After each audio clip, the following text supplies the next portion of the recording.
के सदस्यों को भेजा, तो जिसमें सांसद थे उन्हें जाने नहीं दिया गया, एनसीडब्ल्यू के मेंबर्स को जाने नहीं दिया गया, अनुसूचित जाति आयोग के जो सदस्य हैं उनको जाने नहीं दिया गया। तो फिर आखिर ये सवाल उठता है कि वहां की पुलिस क्या छिपाना चाह रही है। वहां एक घटना हुई है जिसको लेकर देश भर में चर्चा है और इस तरह की तमाम घटनाएं हुई। कहा जा रहा है कि लंबे समय से महिलाओं का उत्पीड़न, बलात्कार और इस तरह की घटनाएं होती रही थी और इसके पीछे शेख शाहजहां जैसा एक वहां का दबंग व्यक्ति है, अपराधी है। तो आखिर उसको बचाने की क्या कोशिश हो रही है, क्योंकि अभी तक उसको वो पकड़ा नहीं गया। दबाव में कहा जा रहा है कि 2 गिरफ्तारियां हुई है, लेकिन जब वहां कोई दूसरे दल का नेता जाना चाहता है या कोई संवैधानिक संस्था का सदस्य जाना चाहता है या कोई जांच समिति का सदस्य जाना चाहता है, तो फिर रोका क्यों जा रहा है? टीएमसी के जो कार्यकर्ता हैं वो वहां पर जा रहे हैं, पुलिस वहां पर है, तो ऐसे में क्या कुछ छुपाने की कोशिश है और कार्रवाई क्यों नहीं की जा रही है? और ये कहा जा रहा है कि इस व्यक्ति को टीएमसी का संरक्षण हासिल है। तो ऐसे में सवाल उठता है ममता बनर्जी पर, टीएमसी सरकार पर, क्या छुपाने की कोशिश हो रही है। और बीजेपी इसलिए सवाल पूछ रही है कि ममता बनर्जी जो महिला अधिकारों की बात करती थी, महिला मुख्यमंत्री होते हुए इस तरह से महिलाओं के खिलाफ उत्पीड़न हो रहा है। सिर्फ संदेश खाली नहीं, बीजेपी ये कह रही है कि पश्चिम बंगाल में तमाम जगहों पर इस तरह की घटनाएं हुई है जहां पुलिस और टीएमसी के लोग मिलकर एक गुंडे की तरह काम करते रहे और उसको लीपापोती करने का, संरक्षण करने का काम किया है जो वहां का प्रशासन है उसने। और जो दोषी है उनके खिलाफ कार्रवाई नहीं हुई है, जो पीड़ित है उन्हें न्याय नहीं मिला है। तो हम देख रहे हैं कि मामला बहुत व्यापक स्तर पर बीजेपी उठा रही है और एससी कमीशन ने तो राष्ट्रपति को इस बात को लेकर कहा कि इमीडिएट अटेंशन होना चाहिए और राष्ट्रपति शासन लगाए जाना चाहिए, अनुरोध किया। तो देखिए मामला कहां तक पहुंच रहा है, कितना गंभीर है, समझना होगा। यही वजह हम देख रहे हैं कि बीजेपी के न केवल एक जांच समिति वहां जाने का प्रयास किया था, बल्कि अब देख रहे हैं कि हर दिन जो कुछ वहां घटनाक्रम हो रहा है उसको बीजेपी मीडिया के जीत उठा रही है। बिल्कुल, यहाँ पर वोट बैंक की राजनीति के चलते ममता बनर्जी अपने ही राज्य की महिलाओं को इस तरह से सूली पर चढ़ा रही हैं। रॉकेट चैटर्जी का ये कहना है। शैलेंद्र हमारे साथ जुड़े हुए। शैलेंद्र, संदेश खाली मामले पर यहाँ पर काफी आक्रामक हो रहा है विपक्ष, जिस तरह से तीखे सवाल यहाँ पर उठा रहे हैं। तस्वीरों में भी हम देख रहे हैं कि कैसे एनसीडब्ल्यू की कमीशन वहां पर गया, बात करने के लिए उसको रोक दिया गया और हिंसा की भी छोटी मोटी घटनाएं सामने आ रही हैं। किस तरह से जो पूरा तंत्र है यहाँ पर पीड़ितों को बिल्कुल सामने आने नहीं दे रहा है। क्या कुछ यहाँ पर कोशिश है भाजपा की ओर से या विपक्ष की ओर से कि कैसे जो तमाम चीजें हैं वो सामने निकल कर आए? ये देखिए, बीजेपी राज्य में विपक्ष की भूमिका निभाने की कोशिश कर रही है, उसमें लोकतांत्रिक तरीके से जो कुछ भी हो सकता है इस मुद्दे को उठाया जा रहा है। ये बताने की कोशिश हो रही है मीडिया के जरिए कि देखिए वहां पर जो महिलाओं के जो अधिकार है उनका हनन हो रहा है, जो पीड़ित है उनको न्याय नहीं मिल रहा है। जब पुलिस ही धमकी दे रही है कि आप मीडिया में बाइट ना दें, कहा जा रहा है कि कोई भी व्यक्ति, कोई भी जो पीड़ित है अगर वो मीडिया के सामने आएगा तो उसके घर तबाह कर दिया जाएगा, इस तरह के आरोप लग रहे हैं। तो एक विपक्ष के तौर पर बीजेपी ये कह रही है कि हम इस मामले को उठा रहे हैं जिससे राज्य सरकार पर दबाव बने कि वो कार्रवाई करे, लेकिन ऐसा होता हुआ दिखाई नहीं दे रहा। इसी वजह से बीजेपी को एक जांच समिति बनानी पड़ी, वहां पर समिति के सदस्य गए, उन्हें रोक दिया गया। बीजेपी के जो प्रदेश अध्यक्ष है सुकांता मजूमदार, उनको जब उन्होंने वहां जाने की कोशिश की तो हम देख रहे हैं कि उन्हें किस तरह से रोका गया और वो तस्वीरें मीडिया के माध्यम से देश और दुनिया के सामने आई। तो बीजेपी ये सवाल पूछ रही है कि आखिर आप किसको बचाना चाहते हैं? किसी गुंडे को आप बचाने में ममता बनर्जी सरकार की इतनी रुचि क्यों है? और यही वजह है कि दिल्ली से लेकर कोलकाता तक हम देख रहे हैं कि बीजेपी टीएमसी और ममता बनर्जी को निशाने पर ले रही कि आखिर आप किस वादे के साथ सत्ता में आए थे और सत्ता में आने के बाद आप क्या कर रहे हैं। और हम जानते हैं कि बीजेपी के जो स्थानीय नेता है वो कह रहे हैं कि कानून व्यवस्था की हालत तो इस तरह खराब है, टीएमसी के गुंडे और जो पुलिस है वो मिलकर काम कर रही है कि वहां पर एक तत्काल हस्तक्षेप की जरूरत है। और हमने देखा है कि तमाम क्वार्टर से वहां राष्ट्रपति शासन लगाए जाने की सिफारिश या उसकी मांग भी हो रही है। बिल्कुल शैलेंद्र, यहाँ पर पश्चिम बंगाल से निकलकर संदेश खाली का मामला दिल्ली पहुंच चुका है। सुनते क्या आ रही है बाइट वो मिला है अभी तक, चीफ मिनिस्टर का भी ये बयान है। अभी तक देखिए एक तो आई ना, अभी तक तो एक भी नहीं आ रही थी, अब एक महिला तो आई और वो भी कोर्ट में गई है क्योंकि पुलिस कुछ नहीं करती है, इसीलिए कोर्ट में जा रही हैं महिलाएं ताकि कोर्ट में कुछ तो करेगी, पुलिस कुछ नहीं करती है। और जब महिलाएं आगे जाती हैं तो उन्हीं के जो रिश्तेदार हैं उनको अरेस्ट कर लेती है पुलिस। और ये पहली बार नहीं है, मैं बहुत बार आ चुकी हूँ। हर इलेक्शन के बाद जो भी प्रॉब्लम्स आती हैं आपने देखे, हर इलेक्शन के बाद किस तरह से महिलाओं को टारगेट किया जाता है, ऑपोजिशन पार्टीज की महिलाओं को। और हर बार यही होता है कि पुलिस कुछ नहीं करती, उल्टा उन्हीं के ऊपर चार्जेस लगाकर। और ये यहाँ की बात नहीं है, एक संदेश खली की बात नहीं है, पूरे वेस्ट बंगाल में यही हाल है। मैम, जो कंप्लेंट किए थे जो महिला ने, उनके घर के ऊपर हमला हुआ, ऐसा उनका दावा। ये मेरी टीम जब आई थी तब उनको भी बताया था कि ऊपर हमला हुआ है, इसीलिए मैं खुद आई हूँ कि ये जो भी हमला है हम साथ हैं खड़े, सेंट्रल एजेंसी साथ है। कहीं ना कहीं हमको ये सारी रिपोर्ट राष्ट्रपति जी को देनी है और उनका डिसीजन होगा कि आगे क्या करना है अगर इस तरह के हमले जारी रहे तो। मैम, टीएमसी की तरफ से कहा जा रहा है कि यहाँ पे एक्टर एक्ट्रेसेस को हायर करके नौटंकी कराया जा रहा है, जो महिलाएं इस तरीके से आरोप लगा रही हैं। आपको अगर मैं एक्टर लगती हूँ और मतलब टीएमसी आधी तो एक्टर से ही भरी हुई है, वो ऐसा इल्जाम कैसे लगा सकते हैं? उनके नेता एक्टिंग से बने हैं सारे, तो वो हमारे ऊपर ऐसे इल्जाम कैसे लगा सकते हैं? हम तो एक ग्राउंड वर्कर है, ग्राउंड पे काम करने वाले लोग हैं। और शाहजहां शेख जो कि इस पूरे किरदार का अगर एक्टर्स भी ऐसी बातें उठाते हैं, क्योंकि उनको भी अधिकार है, तो मुझे लगता है वो भी ऐसी लड़ाई लड़ सकते हैं। और शाहजहां शेख जो कि मेन आरोपी हो है, गया मेन आरोपी, वो अभी तक फरार है, अभी तक अरेस्ट किया नहीं हुआ है। लेकिन ये सब होने के बाद शिपू हाजरा जो अरेस्ट नहीं हो रहा, इसीलिए महिलाएं डरी हुई हैं। अरेस्ट हो जाएगा तो मुझे लगता है कि अरेस्ट के बाद महिलाएं और आएंगी आगे। कहीं ना कहीं हमें इस पे जोर देना होगा कि ये जो शेख है इसको अरेस्ट किया जाए।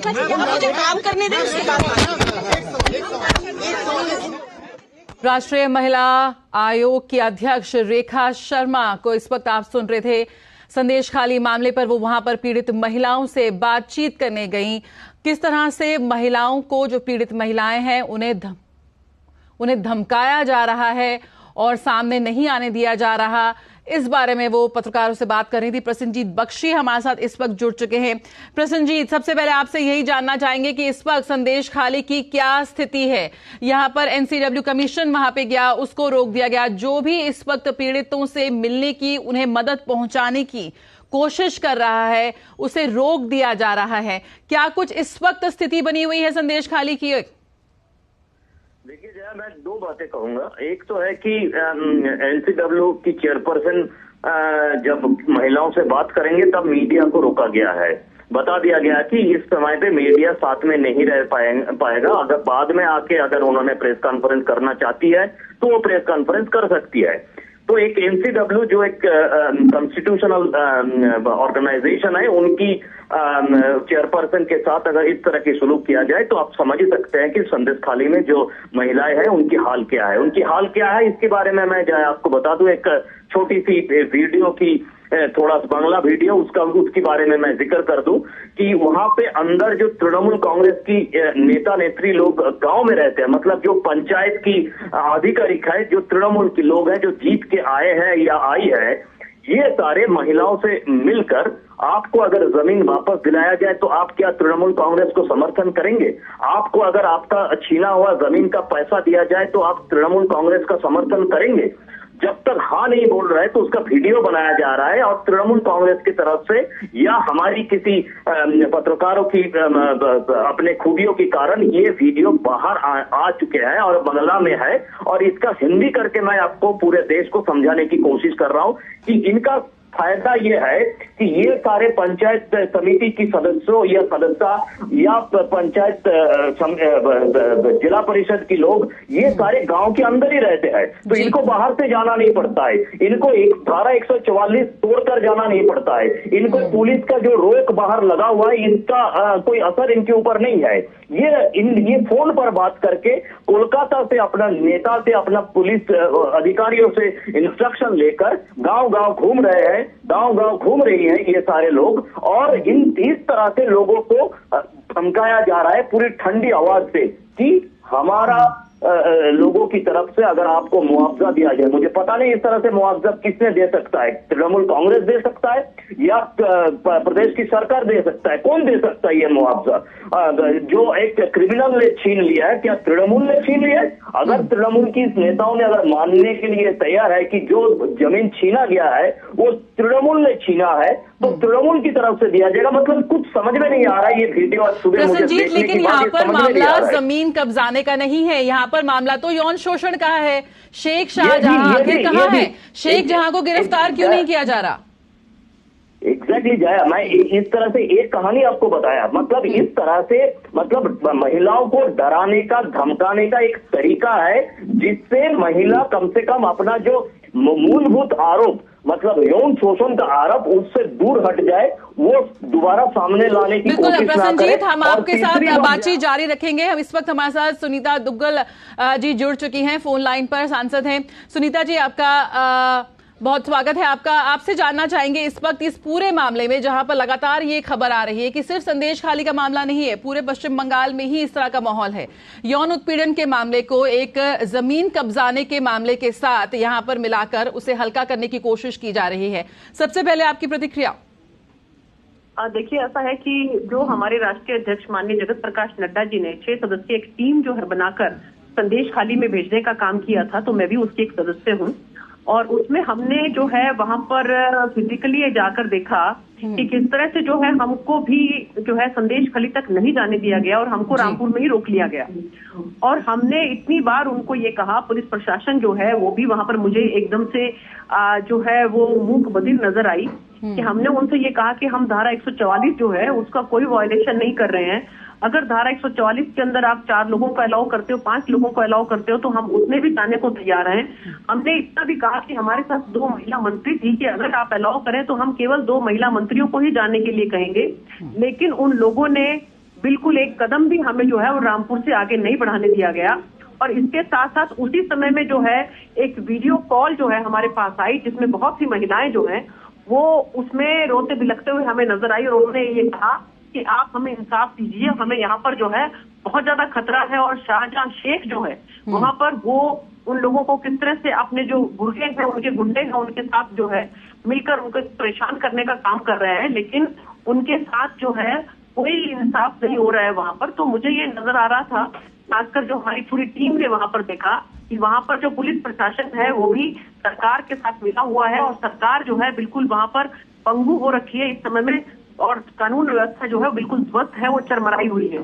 तो मुझे ये लगता है कि इस सब का संज्ञान जो है वो हमारी केंद्र सरकार को लेना चाहिए। हम लोग उसके बाद गवर्नर साहब से भी मिलने के लिए थे और गवर्नर साहब ने भी बताया कि वो खुद भी जो है वहां पर जाने की उन्होंने कोशिश की, तो उनको मना किया गया। लेकिन वो अपने पद की जो गरिमा है उसको ध्यान में रखते हुए जो है पद की जो ताकत है उसके बदौलत वो वहां पर जा पाए। और वहां पर उन्होंने खुद भी ये देखा कि कम से कम भी 100-125 के करीब जो वहां पर महिलाएं हैं, उन्होंने इसके बारे में उनको बताया कि किस तरह से उनके साथ अत्याचार हो रहा है।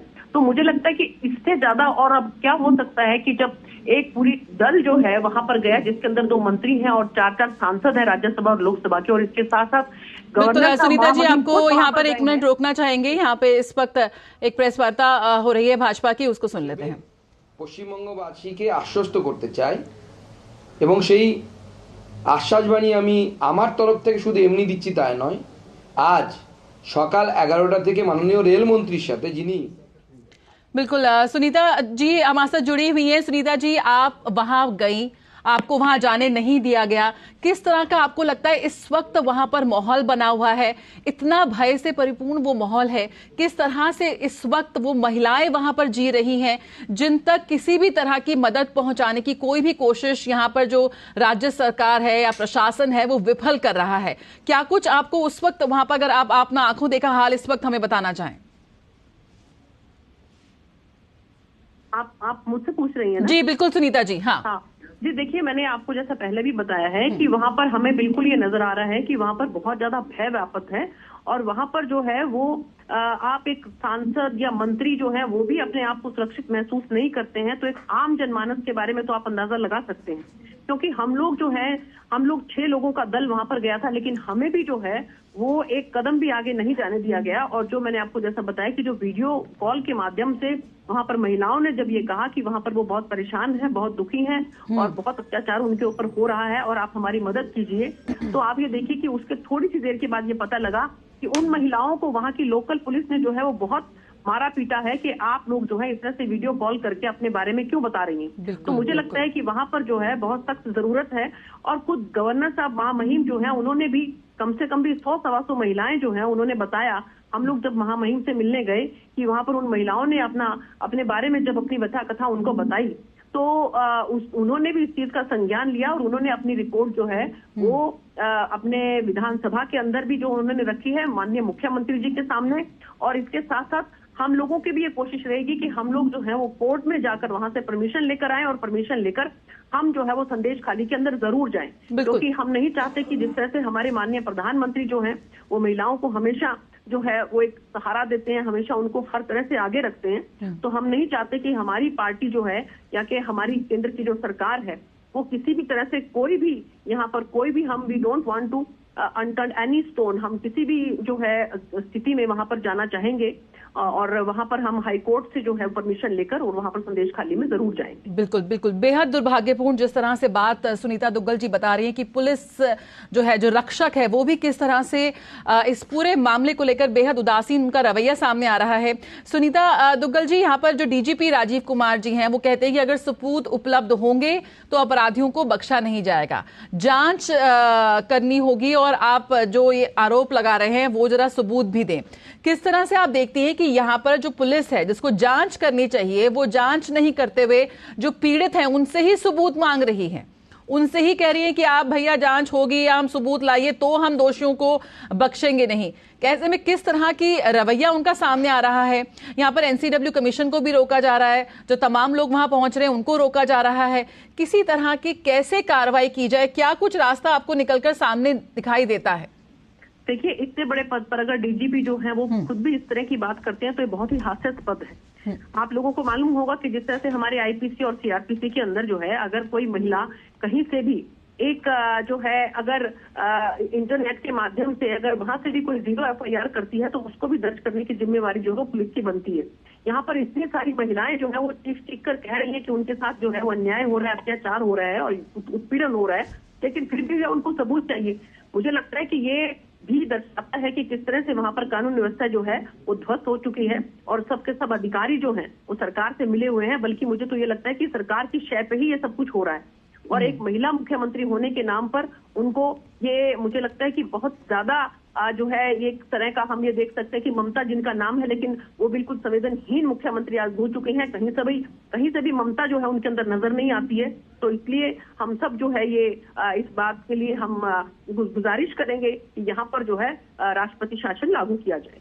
बिल्कुल सुनीता दुग्गल जी, यहाँ पर रेखा शर्मा जी का भी बयान हमने सुना। उन्होंने कहा कि सिर्फ संदेश खाली नहीं, पश्चिम बंगाल के कई और इलाकों से भी इस तरह की खबरें सामने आ रही हैं जहां पर महिलाएं इस तरह की शिकायत दर्ज कर रही हैं कि कैसे जो टीएमसी से जुड़े जो माफिया हैं, जो गुंडे हैं, किस तरह से वो लोगों का जीना दुर्भर कर रहे हैं।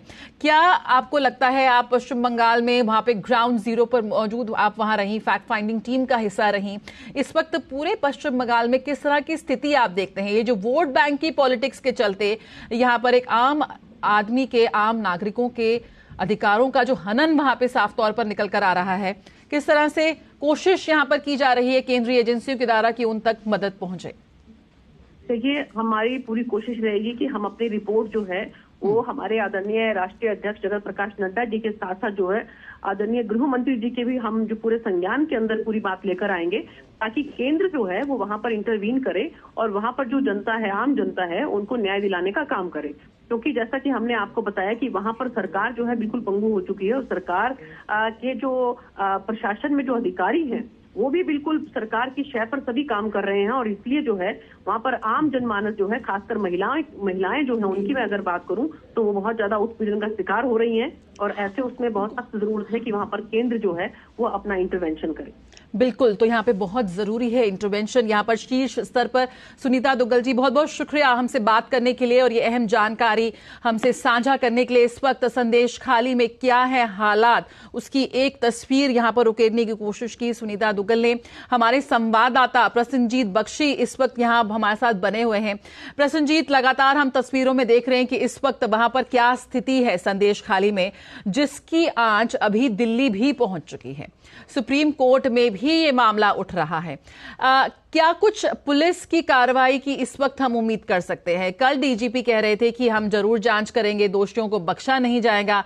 तो जो पुलिस है वो कैसे अपनी जांच को आगे बढ़ा रही है?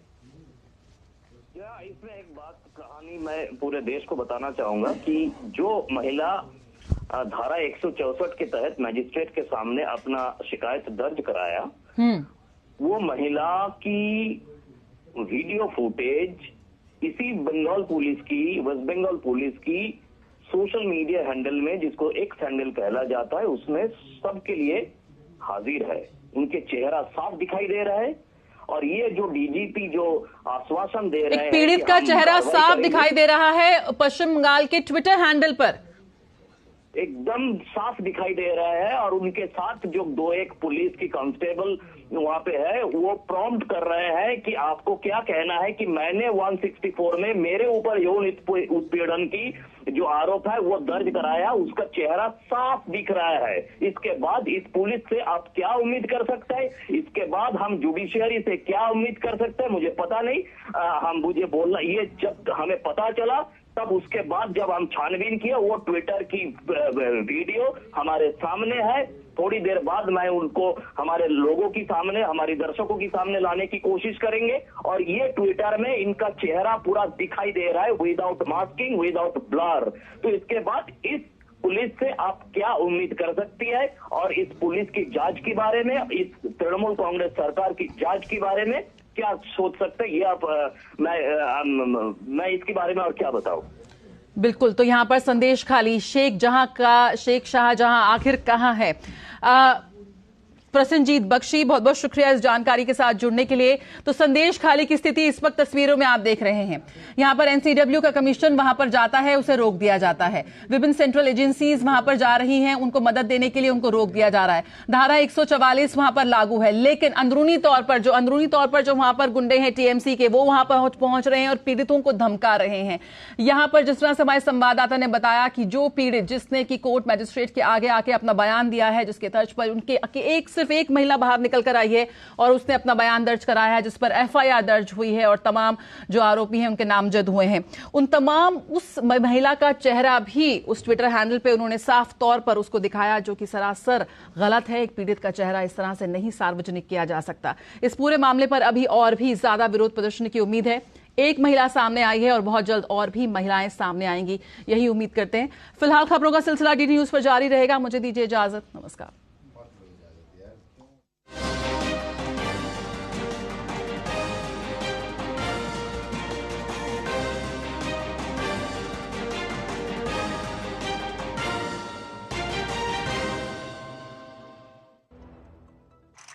स्टार्टअप सॉलिड था, प्लान था कड़क, करना था समथिंग ग्रेट, पर शुरू से प्रॉब्लम्स ने घेरा यूं कि बिजनेस हुआ अपना लम्बेट। बिजनेस गुरु की जरूरत थी खास, सीधे गए एसबीआई स्टार्टअप ब्रांच पे तो खुल गया success. Startup advisory and support SBI startup branch पे। हो बिजनेस बढ़ाना, गुड़िया को पढ़ाना या मिसेस के साथ वेकेशन, लो मुथूट फाइनेंस गोल्ड लोन, भरोसा इंडिया का। मुथूट फाइनेंस भारत का नंबर 1 सबसे भरोसेमंद financial services brand. Gold loan के लिए अभी कॉल करें 1-800-313-1212। Hello Sheela this side. आपकी कंपनी से फोन लिया था, ये ऑन नहीं हो रहा। गलती से मिस्टेक। आप एक काम कीजिए, अपना अकाउंट नंबर भेजिए, पैसा आपके अकाउंट में रिफंड हो जाएगा। अभी भेजता हूँ सिस्टर। भाई साहब यूपीआई कहता है किसी भी कंपनी से संपर्क करना हो तो उनके आधिकारिक वेबसाइट पे जाइए और करिए। अपने पैसों का ख्याल खुद रखिए, इनका मैं रखता हूँ। लाओ फोन।